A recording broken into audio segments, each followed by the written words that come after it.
When Daniel stepped into the polished, quiet space of the first-class cabin on American skies, the weariness in his face was mixed with a determined focus. He had made this trip to Chicago many times over the years, each occasion a small marker of progress after long days and late nights at the office. The ticket was one he had booked weeks in advance, with loyalty points earned from a decade of hard work. As he placed his bag in the overhead compartment, Daniel could feel a pang of anticipation, a kind of hopeful relief knowing he would, for a few hours, be able to enjoy a comfortable journey, sipping coffee and reading the newspaper in peace. Settling into his seat, he let out the slow breath of someone who could finally relax. He slid his loyalty card back into his wallet, a tiny badge of pride, but almost immediately that peace was cut by the intense stare of another passenger diagonally across the aisle. This man, whose name Daniel didn't know, but whose sharp suit and gold watch spoke loudly of privilege, glared with the kind of expectation that was hard to ignore. His watch caught the cabin light every time he shifted impatiently in his seat, as if broadcasting how important he believed himself to be. It did not take long for things to grow tense. The man's body language, from his tightly crossed legs, to the way he kept glancing down the aisle, suggested that he wasn't used to sharing space with people he didn't recognize as his equals. Moments later, Nancy, the flight attendant assigned to first class, stepped over. Though her voice was steady, her eyes betrayed a flicker of discomfort. "This seat is typically reserved for our traditional VIPs," she told Daniel, keeping her tone polite, but her message hard to miss. Underneath the formal words, it was clear she was trying to nudge him into giving up his place. Daniel felt a cold wave move through him. In that instant, reward programs and airline policies seemed suddenly invisible.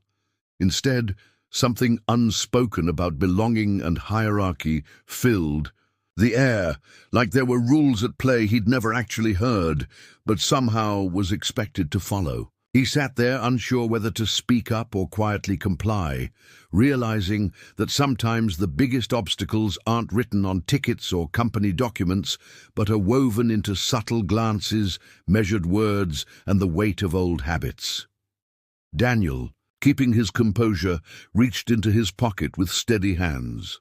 He took out his loyalty card and his ticket, placing both in Nancy's view with a confidence that came from years of traveling, miles earned, and rules always followed. Both documents were clear. He had every right to that seat. Nancy gave them a respectful, if somewhat hurried glance, and nodded in acknowledgement, but there was an awkward pause. A moment in which she seemed to weigh more than just what was printed on the paper. Instead of the usual friendly smile or a quick, "You're all set," her body language was hesitant as she shifted her weight and avoided direct eye contact with Daniel. He could sense that she was struggling with the pressure to meet unspoken expectations, the kind of customs that still lingered in places where, officially, everything was supposed to be fair. Around them, the atmosphere in the cabin changed. The other passengers became noticeably more alert, pausing mid-conversation or letting their magazines slip to their laps as they watched the exchange. Daniel could feel the weight of their attention, an invisible curtain slowly falling over. First class. It was no longer simply a question of logistics anymore, but something deeper. Who was supposed to sit where? And who had the right to be comfortable in a space marked out for privilege? A few passengers, maybe out of habit, or maybe out of genuine concern, quietly held up their cell phones. Tiny red lights blinked as videos began to record, catching every move. Nancy's hesitation, Daniel's calm presentation of his documents, and the dismissive glances from the man with the expensive watch. Daniel caught the eyes of a young woman across the aisle, who gave him a tight nod, as if in solidarity. The silence grew heavy, stretching longer with every second that passed without action. Nobody dared to break it with words. But in that quiet, everyone knew they were witnessing something bigger than a disputed seat. The tension, unspoken but throbbing, seemed to press in from all sides. It was almost as if the rules of the airline, those written policies and point systems, were less important than an old script still guiding decisions. Daniel's heart pounded as he wondered if his dignity could withstand another moment like this, played out under the watchful gaze of strangers and their silent recording phones. Jessica, who had staked her claim by standing beside the disputed seat and draping her designer coat over the armrest, was not shy about making her presence felt, in a voice barely above a whisper, but just loud enough for those in the nearby rows to hear. She let slip a steady stream of sharp, cutting remarks. "Some people really don't know their place, do they?" she muttered, glancing sideways at Daniel with a tight, patronizing smile. To her, this trip to Chicago was as routine as having her morning latte, something she expected to go smoothly, always securing her preferred seat without ever thinking twice. The idea that she would have to share her bubble of comfort with someone outside her familiar circle clearly irritated her. Every gesture, from the way she flicked her hair to how she quickly took inventory of those around her, sent a strong message. This space was made for people just like her, and anyone else was a visitor at best. As more eyes turned their way, the pressure seemed to double, yet Daniel remained calm, refusing to be drawn into the drama.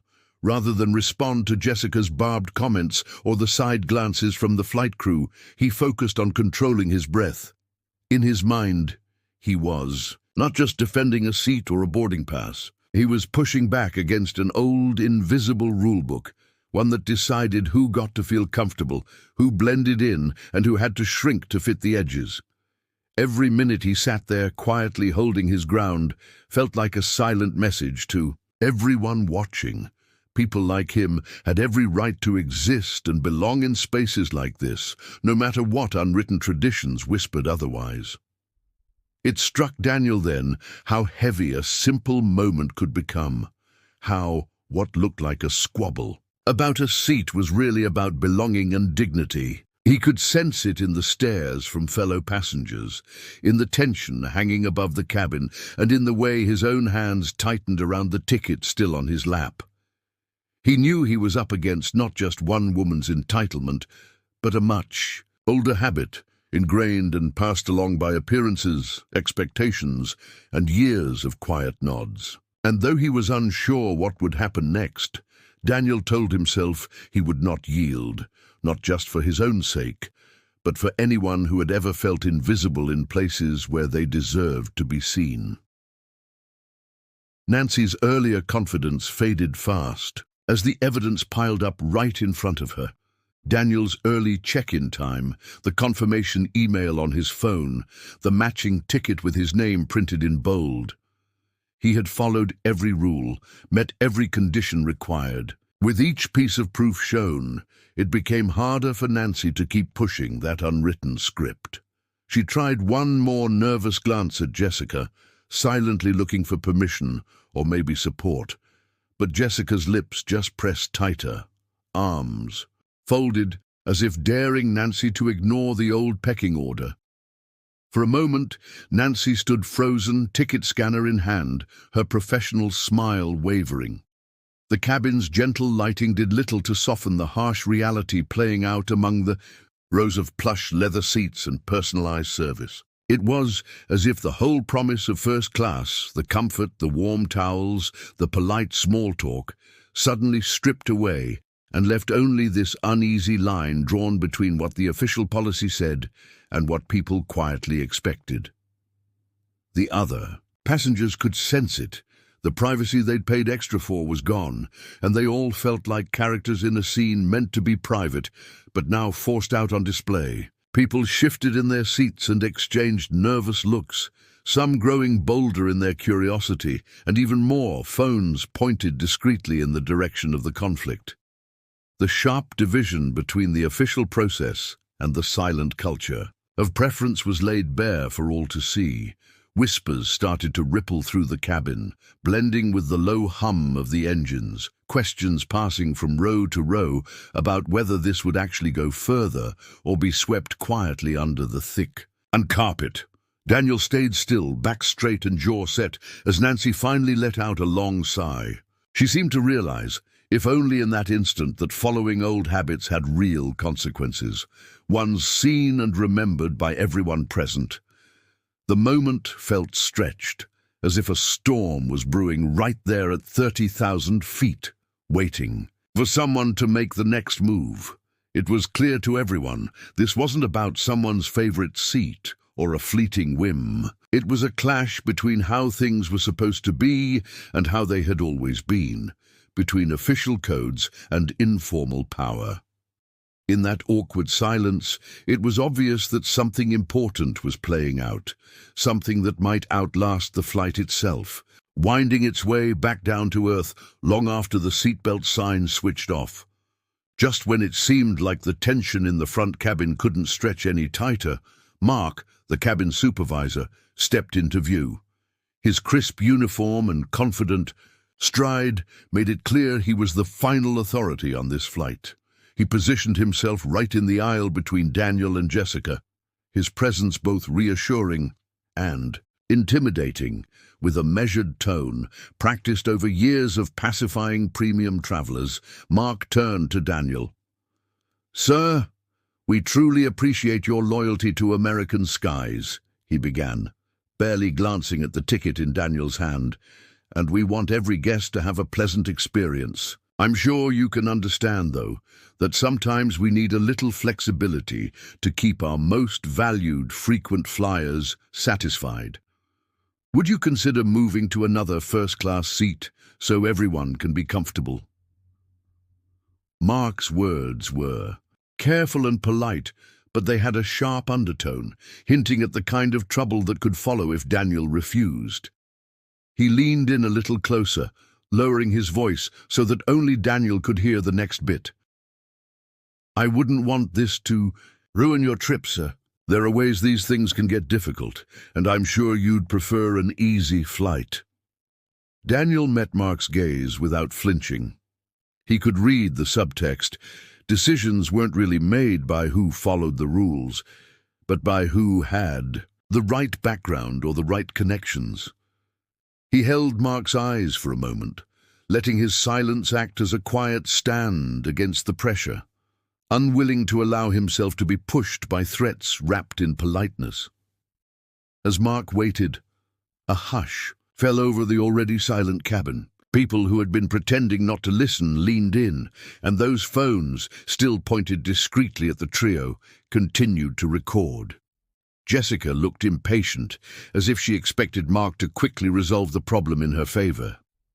Daniel didn't budge, his resolve clear, not just in his words, but in the way he sat a little straighter, jaw still set, refusing even now to hand over the seat he had rightfully earned. The challenge between Daniel and the airline staff had become much more than a dispute over comfort. It was exposing decades of quiet habits, showing everyone, passengers and crew alike, how easy it was for old ways to surface, and how real change sometimes required someone simply not to step aside. As the standoff dragged on, a voice came over the intercom, asking for Captain Steve to step down from the cockpit. The captain's reputation for running a tight ship was known up and down the East Coast, and the whole cabin seemed to brace itself as he strode down the aisle. He wore that look of someone who had seen it all, but his face showed more irritation than sympathy. Stopping at Daniel's row, Captain Steve let his eyes pass over the tickets, the gathered staff, and finally, Daniel himself. With little patience, the captain's words dropped the last of the polite pretense. "Sir, we need to keep things running smoothly for everyone, especially our long-time first-class guests. I'm going to have to ask that you cooperate, or else we'll have no choice but to delay the departure for all our passengers. That's not what anyone wants." His tone, steely and clipped, made it clear this was not a request, but a final order meant to shut down discussion. Daniel sat quietly for a moment. The whole cabin could feel the weight of the moment shift. Passengers, now abandoned, even the thin veil of pretending not to watch. Even the anxious phone cameras seemed secondary to the words said aloud. Slowly, Daniel raised his eyes to meet Captain Steve's. He spoke softly, but his words traveled strong enough for everyone to hear.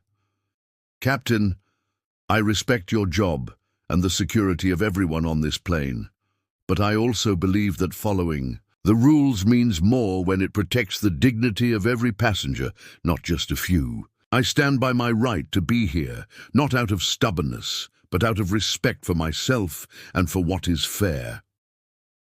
He stayed seated as he finished, hands steady in his lap, not backing down. There was nothing dramatic about his tone, just a calm certainty that said he knew who he was and what he was asking. This was more than about a first-class ticket. It was about pushing back, even quietly, against decades of invisible lines drawn to keep some people in and others out. For a few seconds, Captain Steve hesitated, his jaw tightening. The silence told everyone what was really happening. It was no longer one man against a company, but a single stand against an entire history of habits long overdue for a change. It wasn't long after Captain Steve's ultimatum that the security officers appeared at the front of the cabin. Their dark blue uniforms and serious faces made a sharp contrast with the polished, almost fragile calm of first class. Nobody was talking now. Even the staff had gone silent as the two officers walked steadily down the aisle. Their presence, a loud reminder of where real power sits. The quiet tension, which once crackled faintly between a passenger and a crew, suddenly felt like an exposed nerve as the officers stopped right by Daniel's seat. For a heartbeat, it was as though the entire world was suddenly watching just this spot, high in the sky, behind closed aircraft doors. Daniel saw, in their faces, that this was no longer about resolving a misunderstanding. This was about preserving a system, about showing everyone, especially those who didn't quite fit in, what happens if you don't quietly follow along. They asked him to step out of his seat, their voices calm, but with an edge that left no room for questions. Daniel knew there was little choice, yet, while everything was pushing him to slip away quietly, he chose a different response. He kept his chin high and, without hurry, unlocked his phone and pressed record. The cold eye of his camera wasn't just a shield, it was a declaration. A way to ensure no one could claim later that the whole thing had simply been a misunderstanding or blown out of proportion. Daniel panned slowly, capturing not only the officers and the flight crew, but every face in the front cabin, the ones turned away in embarrassment, but also the ones who watched back at him with honest support. One man lifted his chin in silent solidarity. A woman nearby bit her lip as she watched, her eyes wet. The officers didn't try to stop him. Maybe they'd dealt with more trouble than this on late-night flights. But here, the recording was more than a personal archive. It was a demand for recognition, proof that Daniel's dignity hadn't been surrendered even in forced defeat. As he finally stood to walk down the aisle, escorted in a procession he neither welcomed nor resisted, his resolve wasn't broken. And as he walked past faces masked by indifference and others lit by empathy, Daniel knew that every second had been saved, not just on his phone, but in the memories of everyone who had chosen to look. As Daniel stood just outside the gate at O'Hare, the echo of what happened on the plane traveled faster than even the boarding call for the next group of travelers. Through the frosted glass, he could see the flight attendants and crew shuffling anxiously, their conversations barely more than hurried whispers. It was clear the fallout from the incident was already underway.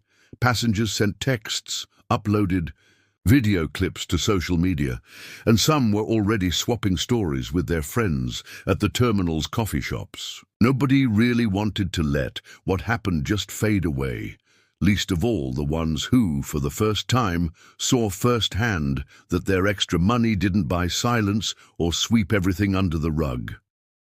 Amid all the buzz, Amaya, a college student, waiting for her connecting flight to Los Angeles, sat cross-legged by one of those ever-crowded phone-charging stations. Her eyes, always sharp and observant, didn't miss much. She'd noticed the tense exchange even before security showed up, and it stuck with her. How calm Daniel had stayed, how every official seemed to pass the problem up the chain without actually fixing anything. Amaya scrolled through messages and group chats where fellow passengers were already piecing together a timeline. When the seat dispute started, when airline staff tried to convince Daniel to move, and when the supervisor came down the aisle with his quiet threats. What set Amaya apart was her instinct to dig deeper. She checked the videos being shared, looking for connections, any hint of back-channel deals that might have explained the staff's determination to bend the rules for certain people. In one clip, the flight attendant could be seen pausing by Jessica's seat, her hand lingering for a second longer than usual as they exchanged a few hushed words. Another video seemed to catch a nervous glance between the gate agent and a first-class regular, barely more than a nod. Alone, those moments might have meant nothing. Put together, though, they told a story, a slow, secret negotiation happening above the rules. As Amaya's phone filled with screenshots and audio snippets exchanged in private conversations, she started to piece together a detailed narrative. This wasn't just about someone being bumped from their seat. It was about the tiny, everyday ways privilege stayed protected, tucked into whispered instructions and smirks traded in passing. With each new file, Amaya could feel a sense of responsibility growing, a pressure to make sure none of what happened would be forgotten or ignored. Only a few minutes after that flight touched down in Chicago, it was like a dam burst online. Amaya had finished editing her video, cutting together every powerful moment with clear captions to spell out each detail. No room for misunderstanding or denial. There was Daniel, holding his boarding pass up as proof, while a staff member insisted on ignoring it, and right there in the middle of it all was the clear shot of a quiet exchange of cash, caught by someone else's phone from a different angle. As soon as Amaya hit post, the clip spread like wildfire across social platforms. People started sharing the video in their group chats and Twitter feeds, commenting on how obvious the favoritism was and pointing out every rule bent to keep regulars like Jessica comfortable, even at someone else's expense. It only took about an hour before the first big media stories popped up. Headlines appeared on the websites of major news networks, and morning radio hosts talked about the shocking scene at O'Hare, where a passenger was removed just for wanting the seat he'd booked fair and square. Soon enough, folks were tagging the airline's official account, demanding an explanation, and hashtags started trending all over the country. For Daniel, the support came fast and loud. Messages flooded his inbox, notes of solidarity from strangers who recognized a story that felt all too familiar, even if they had never set foot in first class. Some wrote long threads on the history of discrimination hidden behind polite customer service smiles, while others just said how grateful they were that someone hadn't quietly taken the loss. Activist groups reposted Amaya's video, calling for accountability and pushing for the airline to take public responsibility. Within one business day, a national advocacy organization specializing in passenger rights and racial justice released a statement urging people not to let this fade into the usual corporate apology and empty promises. Even in the airport concourse, you could feel the buzz. Travelers queued up at newsstands and coffee shops, arguing over what should happen next. Airport staff gathered around their own phones, nervously watching the footage and wondering whether there would be new rules by tomorrow. For Daniel, it stopped being just about one flight or one bad day. Suddenly he saw that his story had become symbolic, a spark that made people pay attention to things that usually stayed hidden, and a reminder that sometimes just refusing to step aside could change more than anyone expected. As the uproar gained speed online, the executives at American Skies scrambled to contain the damage from their glass-walled offices in downtown Chicago. Emails shot back and forth, urgent meetings were called, and legal advisors jumped in, hoping they could get ahead of the outrage before it hurt the company's pristine reputation. At first, their plan was to draft the usual apology, maybe fire someone at middle management, and hope the news cycle would move on by the end of the week. But the situation shifted dramatically when one of the senior analysts walked into the boardroom holding a thick folder. This analyst, Erin, looked a bit nervous as she leafed through a series of documents and then slid the folder across the table to the president of American Skies. "You all need to look at this," she said quietly. As heads crowded around the papers, the truth dawned slowly, and then all at once. Daniel, the calm and determined passenger at the center of the scandal, was not just any customer. He happened to be the largest individual shareholder in American Skies, someone whose investments had helped float the airline during several of its toughest years. Even more shocking, Daniel's technology company had designed the new navigation systems being rolled out in American Skies' entire long-distance fleet. The airline's future projects tied directly back to Daniel's ongoing support. For a moment, nobody spoke. The implications hit like a wave. If Daniel pulled out his backing now, huge contracts could vanish and billions of dollars would be wiped from the market in a single afternoon. The airline's carefully curated image would not just take a hit, it might never recover. It was no longer just a matter of calming social media with a statement. Now, their very survival was at stake. Panic spread around the table as the senior leadership realized how deep a hole they had dug for themselves by turning one of their most important business partners into a public example of discrimination. Suddenly, every playbook they had for dealing with public relations disasters felt useless. The executives quickly agreed they had to reach Daniel before he made any public statement or decisions about his investments. Not only did they need to apologize, but they also had to convince him there was still a future for their partnership and for the company itself after such a profound failure. Daniel didn't waste any time responding to American Skies' desperate messages. He typed his reply late that evening, his words careful but with an edge that left no room for argument. There were no hollow threats or vague wishes. Instead, Daniel laid out exactly what the airline would have to do, not just to win him back as a business partner, but to show the world that they actually meant to change. He demanded the immediate firing of every manager and supervisor directly involved in the incident, without any golden parachutes or private settlements that would let them quietly move on to other companies.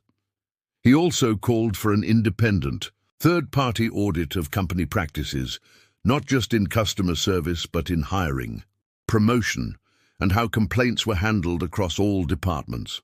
Most importantly, he insisted that the company's largest technology contract, the one his firm had negotiated, be renegotiated with strict ethical clauses and full transparency.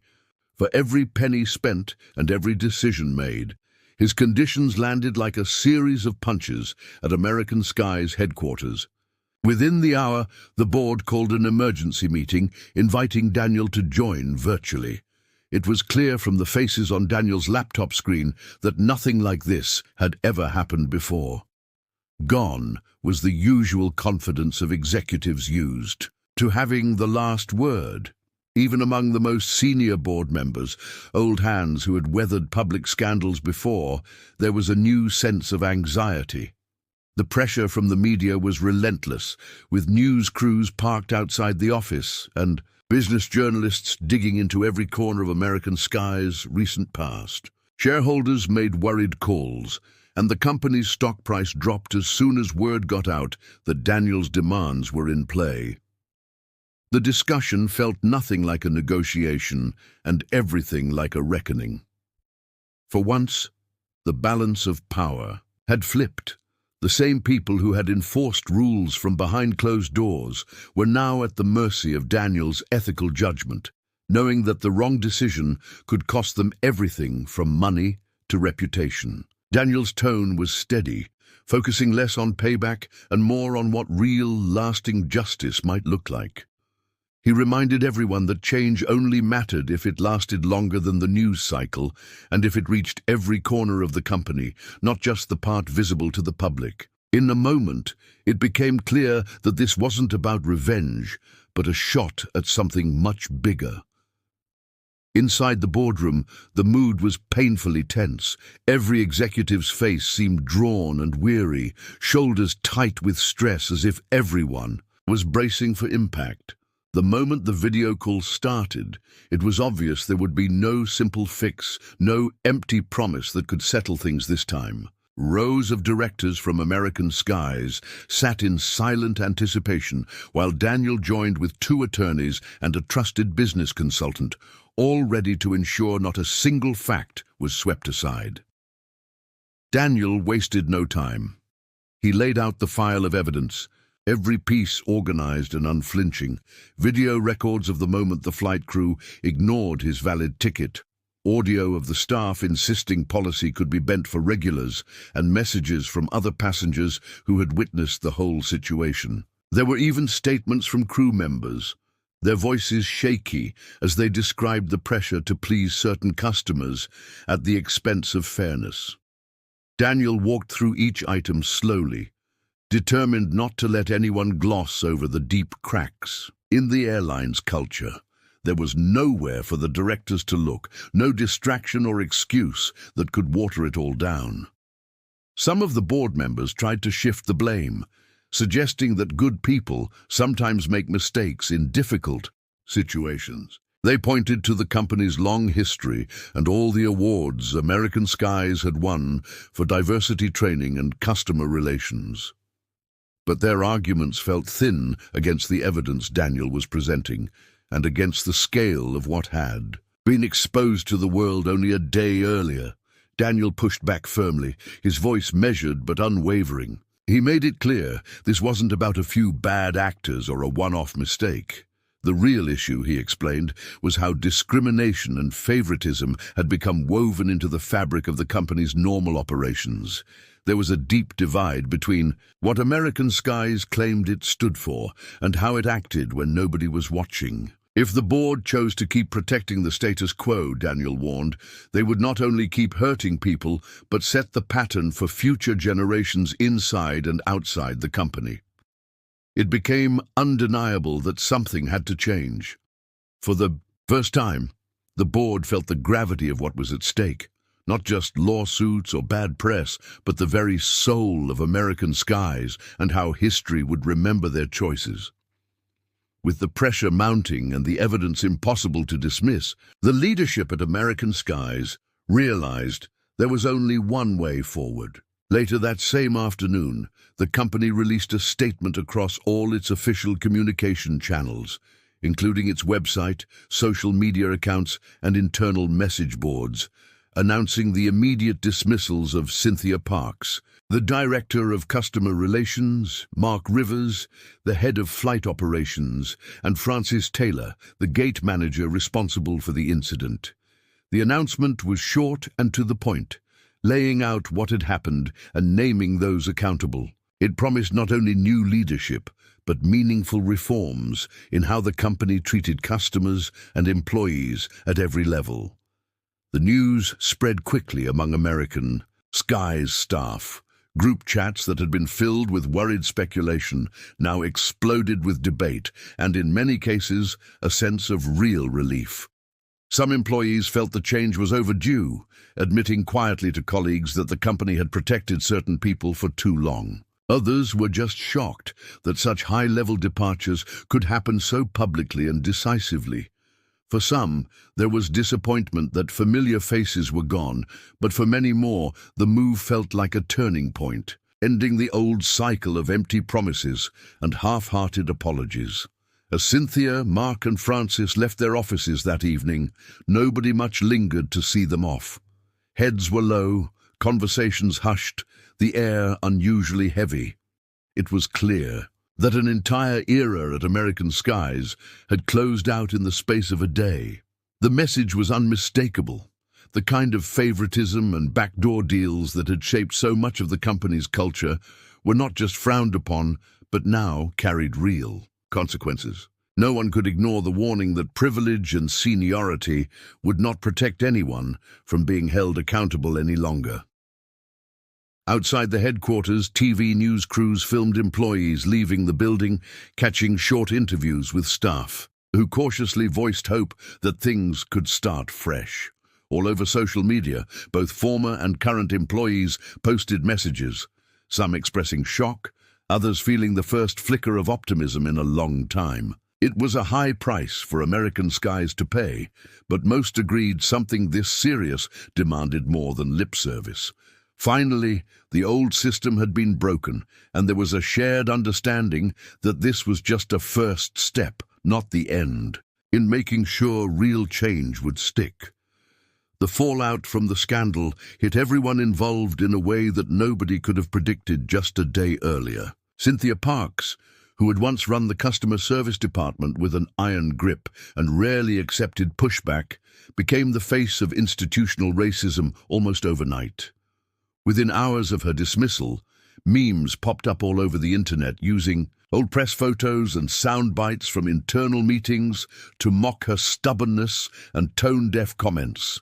Hashtags with her name trended for days, with users sharing stories of similar experiences or calling out other companies to pay attention. Any attempt Cynthia made to reach out for a new job or speak on her own behalf fell flat. Recruiters stopped returning her messages, and her LinkedIn profile was soon filled with critical comments instead of endorsements. Even friends and former colleagues distanced themselves, afraid that any association would drag them down too. Mark Rivers, the once highly respected head of flight operations, found that being quiet in the face of wrongdoing was just as costly. Words spread through aviation forums and on business news sites about how he had been present for meetings where policies were bent or outright ignored, and yet he had almost always looked the other way. Journalists uncovered old emails and notes where Mark had brushed off concerns from junior employees, and those details were shared again and again to illustrate how complacency can allow discrimination to thrive. Companies across the industry made it clear to their hiring teams that anyone connected to the scandal was too much of a risk. Mark's job applications brought only polite rejections, and he began to notice that invitations to his usual professional networking events disappeared. Former teammates who used to shy away from speaking out, now they did not hesitate to voice their disappointment, describing him as the symbol of cowardice for a generation that could not afford to stay silent. Even in online forums and podcasts, Mark's career was dissected. His story became a warning to anyone who thought staying neutral was somehow acceptable, especially when it came to deep issues like fairness, equity, and how people are treated. While some tried to defend him, most took his journey as proof that silence during moments that matter can shape a legacy just as much as action ever could. The ripple effect sent a chill through the industry, prompting many to rethink where they stood and what kind of culture they were helping to create or ignore. For Francis Taylor, the formerly respected gate manager, the consequences felt even more bitter than anyone else's. There was a time when Francis was the go-to person for solving problems at O'Hare, someone who handled 1,000 moving parts with confidence and a smile. But in the days that followed the scandal, every decision she had justified as routine or just following the rules was put under a harsh spotlight. People talked openly on industry message boards about how Francis had chosen comfort over principle, and they started connecting her with past incidents that had never made headlines but had always seemed a little off to those paying close attention. Some of her oldest Friends in the airline business stopped taking calls, and her former colleagues made it clear she was no longer welcome at gatherings or even for a quick coffee near the terminal. Lists of banned or do not rehire names started circulating in HR departments, and Frances's was near the top. No major airline wanted to take on the risk of bringing her into a new team. Even when she tried to explain her choices in interviews, she found that the patience people once had for stories about tough days and tricky passengers was gone. Everywhere she looked, the lesson was obvious. Routine is never an excuse for turning a blind eye to unfair treatment, and when things go wrong, even respected veterans can find themselves on the outside looking in. Meanwhile, the fallout wasn't contained only to the airline side of the counter. Olivia Martinez, the passenger whose complaint had started the whole chain reaction, quickly found her own world turned upside down. For a moment, she had been seen as a whistleblower and a champion for fairness, but as the story spread, it became clear she wasn't entirely innocent. Journalists started pulling at threads in her past, uncovering moments when she had benefited from special treatment herself or leaned on her social connections to get ahead. Rival tech companies began to distance themselves, cancelling pending contracts and removing her from project boards, worried that negative attention would tarnish their own brands. Social circles that had seemed stable began to dissolve around her, and invitations to panels or networking events dried up. Headlines started to frame her not as a reformer, but as someone who played both sides when it worked for her. Even online, the jokes and memes sometimes stung more than the official criticism. Olivia's fall showed everyone that whether you wore a uniform or not, nobody was above accountability, and that in the face of public scrutiny, the truth always found its way through. The aftermath of the crisis forced American Skies to make a decision that stunned both employees and the EECO public. Following Daniel's strong recommendations and assuming leadership for the transition, the company took the unprecedented step of grounding all flights for 2 full days. It was a move never before seen for an airline of this size in the United States, and it signaled just how seriously they were taking the matter. Passengers faced delays, and busy airports suddenly looked eerily calm as flight schedules disappeared from every screen. Though the financial hit ran into tens of millions of dollars, American Skies made it clear this was a moment when profits would have to take a back seat to real change. Every team member, from the most senior vice president to the folks who loaded bags onto planes, was required to attend a special in-person series of workshops and training sessions focused on fighting racism and breaking old habits. These were not your usual online modules either. Instead, the training included live simulations drawn from airline history, open discussions led by outside experts, and continuous follow-ups so that no one could just check a box and move on. Special guest speakers, a mix of civil rights leaders, psychologists, and even former passengers, joined breakout groups, sharing stories and guiding conversations through the raw, sometimes uncomfortable realities the company faced.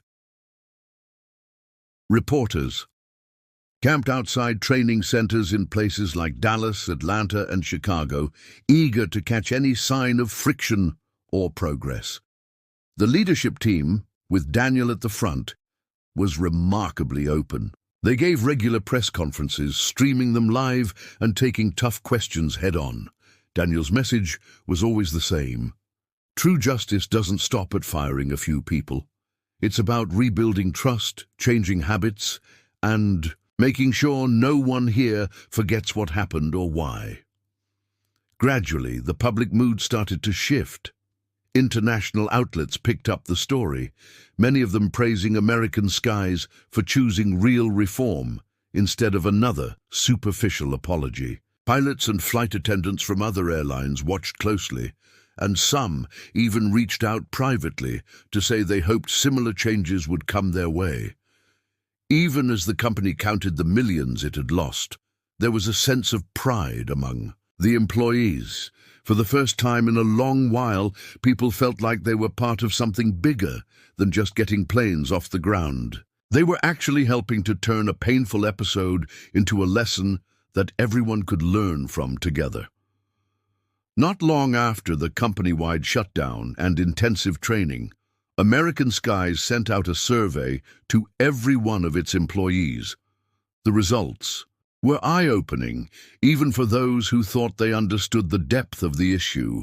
The vast majority of people admitted they had, at one time or another, witnessed unfair treatment, whether it was in the break room during boarding or working with colleagues behind the scenes.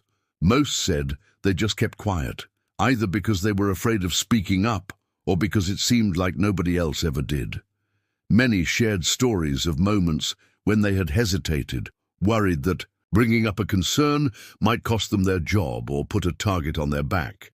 It became clear that the problem wasn't with just a handful of bad actors. It was a pattern that had gone unchecked for years because silence and denial had been the safest choices. But now, with things out in the open, people started to speak up without the old fear. Discussions that once felt risky or off-limits slowly became part of the daily chatter, not only in formal meetings, but also over lunch and in casual messages between shifts. Conversations about what fairness really means and how people wanted to be treated became a normal part of the workday. Some teams even set up regular check-ins where anyone could raise a concern, no matter how big or small, with the promise that it would be heard. Daniel and the new leadership made a point of joining these talks, not just to give speeches, but to listen and ask questions themselves. The careful, honest work began to change how outsiders saw American Skies too. Customers who had once threatened never to fly the airline again started to return, mentioning the reforms in their written feedback and thanking employees for what felt like a more genuine experience. Investors and business partners who had been wary about being associated with the scandal also began to shift their tone. Quarterly calls included praise for the way the company was dealing with its problems, not hiding from them. Over time, the story of American Skies started to inspire similar questions and reforms at other big companies.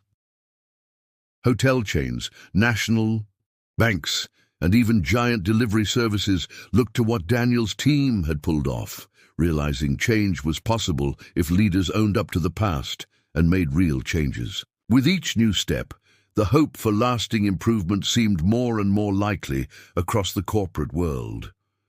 But if there was one thing that truly moved the needle and set American Skies apart from other companies dealing with similar issues, it was the launch of the Second Start initiative. Daniel spearheaded the idea, believing that change could not just be about punishing those at fault or winning back those who were hurt. It needed to give everyone, including those who had been let go in the aftermath, a genuine chance to learn, grow, and make things right.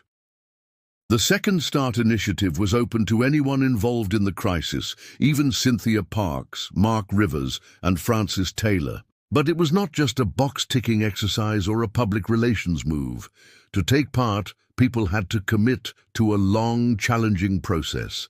They would join intensive training to confront their own biases, volunteer with organizations in neighborhoods that had been affected by discrimination, and make public apologies to those who had suffered from their actions or decisions. It was a test of their sincerity, and it demanded real vulnerability.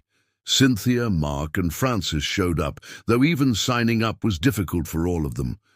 There were many moments when it looked like they might walk away. In some sessions, with community leaders and victims of discrimination sharing deeply personal stories, the three struggled just to sit and listen. Sometimes there were tears, sometimes anger or denial. Cynthia, who was so used to being in charge, found herself at a loss for words more than once. Mark, feeling the sting of regret, had to confront the truth that his silence had hurt people more than he ever realized. Francis, who had often fallen back on the excuse of routine, was pushed to admit that going along with the flow had created real damage not just to others, but to her own sense of who she was. The program included going back over their choices step by step, with facilitators who did not let them off the hook easily. They met face to face with those who had been affected by the company's failures and listened as people shared how decisions, both big and small, had changed their lives. These moments were uncomfortable for everyone, but as hard as it was, something started to shift the longer the conversations went on. Genuine apologies were made, sometimes in letters, other times face to face, always with the promise to do better. Step by step, their journey showed that reconciliation was possible, not because the past could be erased, but because everyone involved was finally ready to learn and change for the future. By the time the Second Start initiative drew to an end, Cynthia, Mark, and Francis had gone through more than just a challenging process. They emerged as proof that redemption is possible when people have the courage to face their mistakes honestly. The community began to see this change not as a scripted performance, but as something real, built from weeks of tough conversations and the willingness to show up time and again, even when it hurt. Cynthia found herself slowly regaining trust among her neighbors. She stepped up to lead local workshops in her hometown on the importance of speaking out against wrongdoing, focusing especially on the dangers of staying silent. In these sessions, she often shared her own experience, admitting openly where she had failed and encouraging people not to make the same mistakes. The first few talks were hard. Some folks challenged her or doubted her motives, but with each session, walls started coming down. Cynthia wasn't just sharing rules or lessons, she was sharing herself, including all the flaws and regret many in the audience recognized as their own. Mark, who had always kept to the background before this, made a personal pledge to intervene when he saw someone in a vulnerable situation. He began advocating for passenger rights and better customer service policies, sometimes stepping into tense situations in airports to support travelers who faced unfair treatment. He joined panels and volunteer groups to teach the importance of quiet support turning into direct action, slowly repairing both his professional image and his own sense of self-worth. Francis, meanwhile, took her hard-earned lessons back to the industry she had once loved.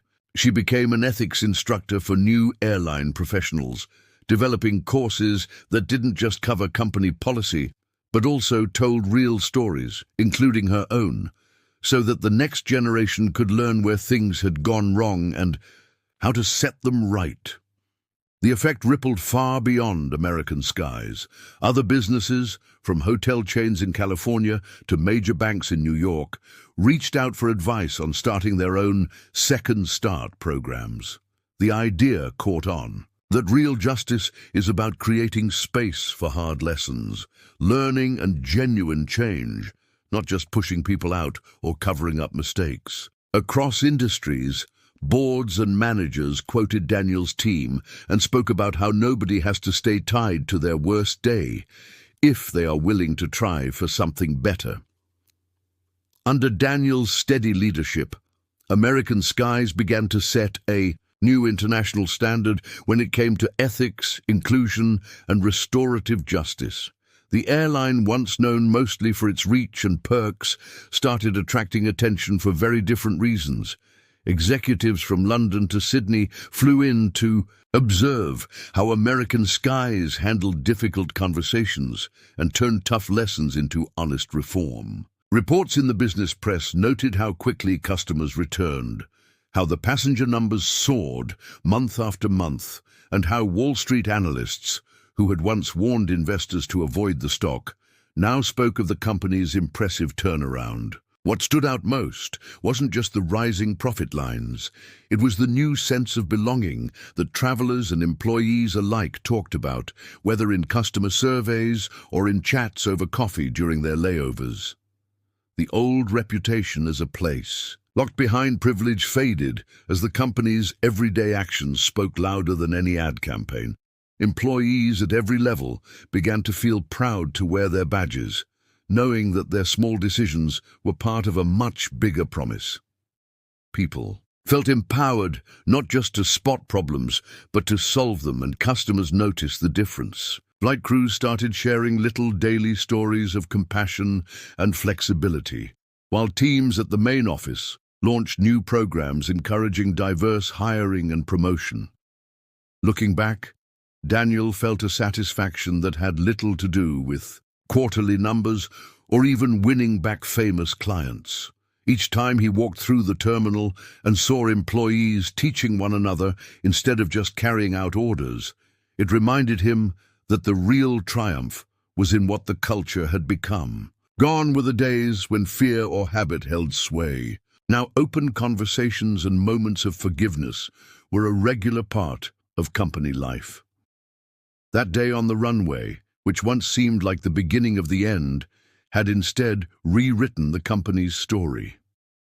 Daniel understood that the lasting legacy wouldn't be his personal success, no matter how bright that looked on paper. He was most proud of the tradition of empathy and a willingness to start over, qualities wrapped into every policy and every team since that turning point. In the end, American Skies became more than a brand. It was living proof that real justice means stepping forward together, crossing bridges that had felt impossible, and building something stronger after facing the hardest truths head-on.